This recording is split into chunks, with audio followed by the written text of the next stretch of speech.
Kami masih berada di Anjung Kelana di mana kita mendekati inisiatif yang diwujudkan di sini antara tanah ataupun tanah milik DBKL yang memberi peluang kepada warga gelandangan untuk mengubah arus kehidupan mereka dan sekaligus anda boleh melihat di sini ini antara kata hasilnya selepas mereka didedahkan dengan cara untuk memperoleh kemahiran yang sangat bagus ini. Dan bersama kita terus akan bertanyakan berkenaan dengan ialah cara penjagaan mereka. Encik Ismadi Sakirin, Pengarah Jabatan Pembangunan Komuniti dan Kesejahteraan Bandar. Assalamualaikum. Tuan, sihat ya? Sihat, Alhamdulillah, Sofia. Mungkin Tuan Ismadi boleh kongsikan bersama kita lah. Ini inisiatif yang sangat sihat, sangat positif untuk mewujudkan peluang bagi mereka yang mungkin tidak begitu bernasib baik. Dan sedikit sebanyak ialah mukadimahnya. Apa yang memberikan mereka positivity untuk meneruskan kehidupan di sini?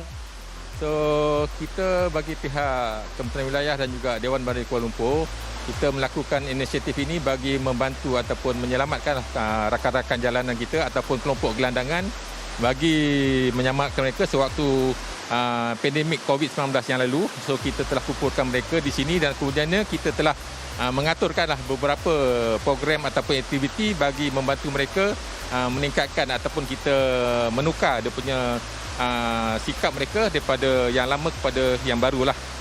Salah satu inisiatif yang kita lakukan adalah melaksanakan aktiviti pertanian. Kita menentu berkenaan dengan inisiatif pertanian ini ya. Perasaan tuan sendiri melihat mereka berkecimpung dan mungkin mempunyai semangat yang baru dan mungkin pada masa depan mampu untuk membuat pendapatan sendiri. Apakah perasaan tuan sendiri mampu memberikan peluang ini kepada mereka? Bagi kami di Dewan Bandar Kuala Lumpur dan juga Kementerian Wilayah, kita amat rasa gembira dan juga bersyukur kerana ada di kalangan rakan-rakan jalanan kita ataupun gelandangan ini mampu mengubah sikap ataupun cara hidup mereka, dapat melakukan kerja-kerja yang sebelum ini tidak dapat mereka lakukan dan mereka telah transform diri mereka melakukan kerja-kerja bertani ataupun melakukan kerja-kerja pertanian di Bandar Kuala Lumpur ini khususnya.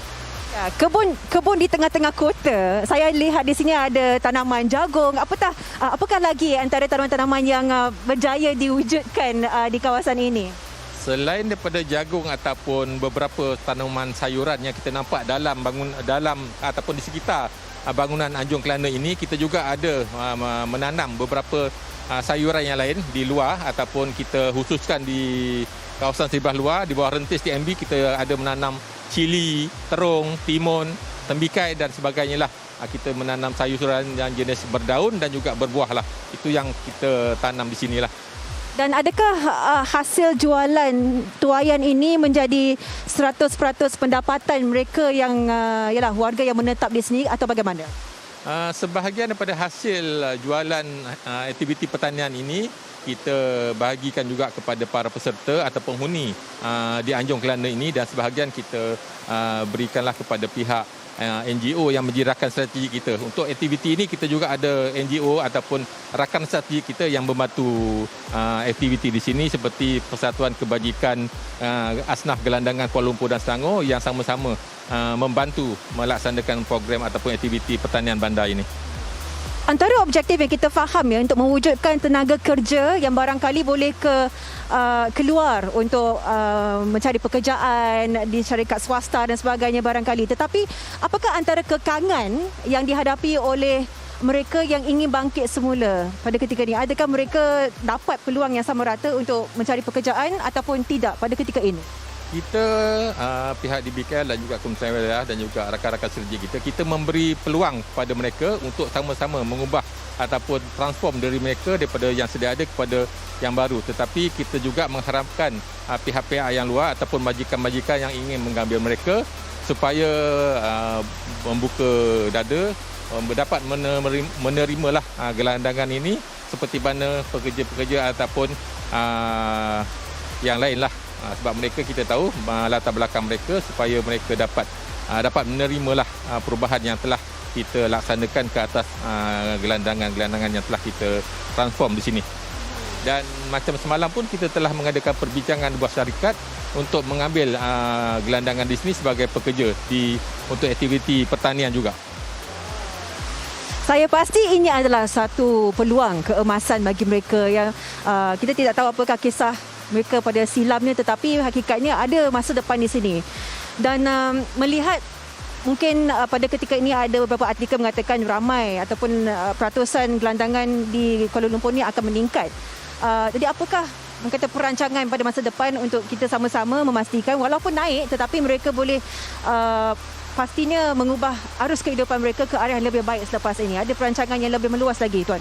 Untuk isu gelandangan ini di BKL, Kementerian Wilayah dan juga bersama dengan jabatan agensi yang lain, kita sama-sama mencari pendekatan yang lain untuk kita, kalau kita dapat mengatasi, sekurang-kurangnya kita dapat mengurangkanlah isu ataupun masalah gelandangan di Kuala Lumpur ini. Sebab kita nampak isu gelandangan bukan sahaja melibatkan homeless ataupun masalah tiada rumah, tapi banyak lagi isu-isu lain yang berkait dengan gelandangan ini yang perlu kita tangani supaya masalah ni dapat kita kurangkan ataupun kita atasi dalam masa jangka panjang. So ini bukan sahaja tugas di BKL, Kementerian Wilayah, tetapi juga agensi jabatan yang lain jugalah untuk turut sama membantu pihak di BKL. Memang semestinya pelbagai pihak perlu memainkan peranan, bukan di BKL saja, dan kita sebagai masyarakat juga perlu cakna dan melihat adakah kita sebenarnya ada peranan untuk dimainkan untuk mengenal pasti siapa yang memerlukan bantuan. Mungkin akhir sekali kita nak tahulah daripada sudut pemerhatian Tuan sendiri, apakah sebenarnya yang diperlukan oleh golongan gelandangan di kaki lima di bandar sebenarnya? Apakah antara sokongan yang diperlukan selain daripada mereka mendapat peluang bekerja? Selain pada peluang pekerjaan, kita nampak juga salah satu faktor yang kita kena lihat adalah segi macam mana kita nak merubah dia punya pemikiran ataupun sikap mereka lah. Sebab dari segi peluang pekerjaan memang banyak kita boleh sediakan bersama dengan rakan-rakan strategi kita dan juga syarikat-syarikat yang bersama-sama dengan kita. Tetapi juga pihak rakan-rakan jalanan kita ataupun gelandangan ini sendiri perlu merubah sikap mereka dan bersedia untuk merubah. Kalau mereka sendiri tidak dapat mengubah dari mereka, memang agak sukar lah bagi kita setakat kita membantu, tapi mereka sendiri tidak bersedia, so agak sukar untuk kita sama-sama membantu mereka. Keinginan perlu datang daripada diri kita sendiri. Dengan itu kita ucapkan terima kasihlah kepada Encik Ismadi Sakirin, Pengarah Jabatan Pembangunan Komuniti dan Kesejahteraan Bandar. Ini menjadi inisiatif yang cukup sihat, yang cukup bagus untuk mengurangkan kadar gelandangan di Kuala Lumpur dan ibu negara ini. Dan pastinya kita mengharapkan agar mereka golongan kurang nasib baik ini mampu untuk menjadi kompetitif juga dalam bidang pekerjaan satu hari nanti.